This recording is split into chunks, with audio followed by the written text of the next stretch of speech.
Boker Tov, une des mitzvot de la Torah dans le chapitre 23 du livre de Varim, verset 16.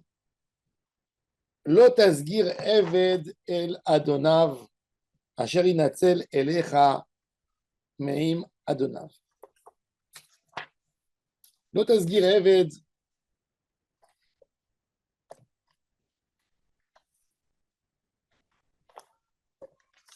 el Adonav. La Torah nous dit, tu ne livreras pas à son maître un esclave qui se sera réfugié auprès de toi de chez son maître. Il demeurera près de toi, au milieu de toi, à l'endroit qu'il aura choisi dans l'une des villes où il se trouvera bien. Tu ne le maltraiterais pas. Regardez la loi, l'ONU, elle a fait ses lois il y a 70 ans. Il y a des lois que quand il y a un réfugié qui se sauve et qui trouve un abri dans un pays, s'il est maltraité dans l'endroit où il était avant, tu n'as pas le droit de l'enlever de ton pays. La Torah, elle parle de ça il y a 3300 ans. L'otazgir eved el. Maintenant, la Torah, elle parlait d'un thème quand même assez compliqué. On parle ici d'un serviteur, d'un esclave qui s'est sauvé de son maître. Il appartiendrait à son maître. Alors, pourquoi ne pas le dénoncer? C'est un domestique, il a été acheté, il a été vendu. Il se sauve, l'esclave se sauve de son maître. Pourquoi ne pas, quand il est venu chez toi, pourquoi ne pas le prendre, dire excuse-moi, tu appartiens à quelqu'un, je dois te rendre.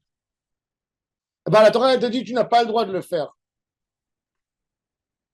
C'est vrai que par rapport à son maître, entre eux, il lui appartient. Mais toi, quand tu le fais, tu enlèves de toi la pitié. Tu enlèves de toi la miséricorde. La Torah, elle te dit attention à ta neshama. Ne fais jamais des choses qui vont te rendre cruel. On a des fois une promesse de la Torah que quand on fait la guerre, eh ben, comme résultat, on ne deviendra pas des hommes cruels. Des fois, il y a des choses qu'on fait. C'est le din, c'est la vérité, c'est le émet. Mais ça réveille en nous des mauvaises choses. De prendre quelqu'un qui pleure, prendre quelqu'un qui a peur, prendre quelqu'un qui tremble, qui vient trouver refuge chez toi, et toi, tu le prends et tu le rends à son maître. Tu as fait quelque chose de normal. Oui, c'est normal, il lui appartient. Non. Chez toi, tu n'as pas réveillé la pitié, tu as tué la pitié chez toi. La Gemara, elle nous raconte une histoire incroyable. Un jour, Rabbi Yehuda Anassi, l'auteur des Mishnayot, il est invité dans une grosse fête. Et puis, on a pris un veau pour l'égorger. Le veau a vu le couteau. C'était un veau apparemment plus sensible que les autres. Il court, il se sauve. Il se sauve de la personne qui veut le prendre à l'abattoir pour le tuer. Et même un animal arrive à repérer dans les hommes qui c'est qui va avoir le plus d'empathie pour lui. Et qu'est-ce qu'il fait? Le veau, il court directement, c'est un veau de lait. Il court et il rentre entre les genoux de Rabbi Yehuda Anassi et il pleure là-bas. Tout le monde est étonné, ça veut dire de cette sensibilité. Rabbi Yehuda Anassi rigole, caresse le veau et lui dit, petit veau, comment veux-tu que je te protège?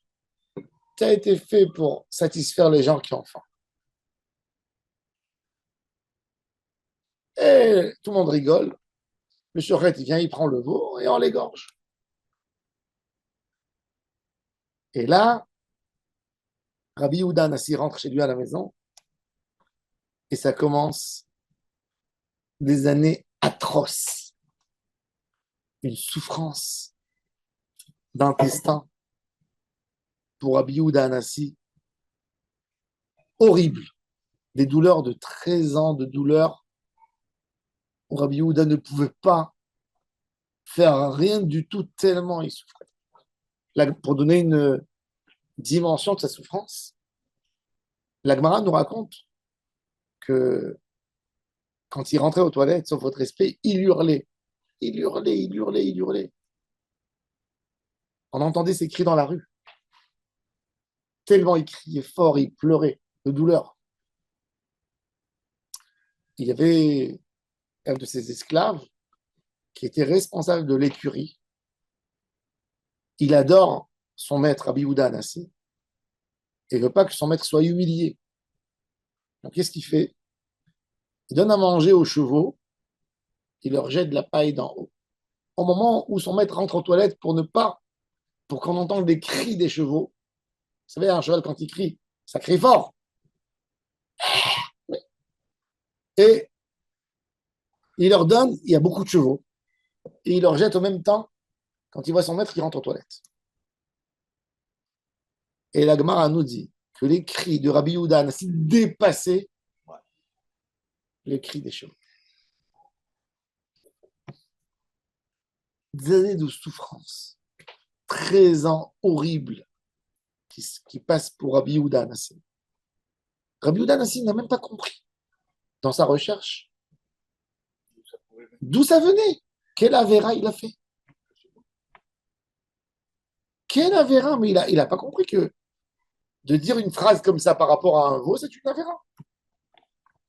Et puis un jour, Rabbi Yehuda marche souffrant et il voit une des bonnes de la maison qui était en train de nettoyer les chambres. À l'époque, ce n'était pas carrelé comme aujourd'hui, il avait un grand palais. Et il voit qu'elle a trouvé un petit nid de souris. Elle prend les petites souris comme ça, elle les met dans la pelle, et puis elle s'approche, il y a un petit feu, elle a envie de jeter comme ça. Il lui prend la main, il lui dit, non, ne touche pas. Verachamav, al-kol ma'asav. Il y a une maman souris qui attend ses enfants, qui les a élevés, qui les a mis dans un petit nid. Comment tu vas les tuer? Pour moi, c'est pas si grave qu'il y ait un peu de souris, c'est pas grave. On les éloignera d'une autre manière, mais on les jette pas au feu. Il lui prend le nid de souris, il les remet, les souris, il les remet dans leur nid. En ce moment, toutes les douleurs ont disparu. Et c'est là qu'il a compris l'histoire du veau. Akadosh Baruch Hu ne veut pas qu'on perde la pitié. Quand tu fais quelque chose comme ça, peut-être tu as rendu l'esclave à son serviteur, à son maître. Mais tu as tué chez toi la noblesse. Tu as tué chez toi la pitié. Tu as tué chez toi la miséricorde. Tu l'as tué complètement. Et Akadosh Baruch Hu te dit attention de ne pas perdre ta pitié. Attention de ne pas perdre ta miséricorde. Au point, il y a une mitzvah de Hashavat Aveda. Si j'ai un objet de mon ami qui se perd, je dois perdre de mon temps pour aller lui rendre. Je dois perdre mon temps pour rendre de l'argent. Mais je ne dois jamais perdre mon caractère. De faire la chasse aux hommes, c'est horrible. De devenir un délateur, ça tue la pitié chez toi. Ça tue Midat HaRachamim. Et la Torah, elle te dit, jamais tu feras ça. Même que le maître, s'il va récupérer son esclave, c'est tout à fait légitime. Lui, il a le droit d'aller le récupérer. Mais toi, tu feras jamais quelque chose où tu vas faire verser des larmes à quelqu'un. Tu vas affronter des larmes de quelqu'un. Et toi, tu vas devenir un homme insensible. Akadosh Baruch Hu, il veut qu'on reste des hommes sensibles, qu'on développe la sensibilité chez nous, qu'on ne tue pas cette petite boussole qui nous reste encore de conscience, de pitié, qui fait notre monde de valeur, même au prix que l'autre perdra son argent. C'est moins grave qu'il perde son argent plutôt que moi je perds ma pitié. Parce que le dégât, même que la Torah elle te dit, quand tu vois un objet de quelqu'un, elle te dit la Torah, Ton ami, il a travaillé beaucoup, il a mis beaucoup d'argent dedans. Aide-le qu'il ne perde pas son argent. Vous savez que dans la halakha, si par exemple, je marche dans la rue, je trouve un petit pantalon, des lunettes de soleil de quelqu'un, ça vaut 100 shekels. Maintenant, moi, le temps que je vais perdre 200 shekels. Je suis quitte de cette mitzvah. Je ne dois pas aller dépenser 200 pour lui rendre 100. Non, c'est pas logique. Si pour moi c'est sur ma route, je ne perds pas beaucoup de temps, moi je vais perdre 15 shekels pour que lui il ne perd pas 100 shekels, je le fais. Quand c'est bien plus, non. Eh bien la Torah elle te dit de perdre ta sensibilité, c'est pire que si lui il perd son esclave. Donc tu n'as pas le droit de perdre ta sensibilité pour qu'il ne perd pas son esclave. De là vient toute la Torah. Et ça c'est le Ham Israël, ça c'est nos valeurs. Des fois ça nous fait mal, oui, mais il faut garder sur nos valeurs. On va perdre de l'argent, mais au moins on n'aura pas perdu nos valeurs. Baruch Adonai Leolam. Amen. Amen.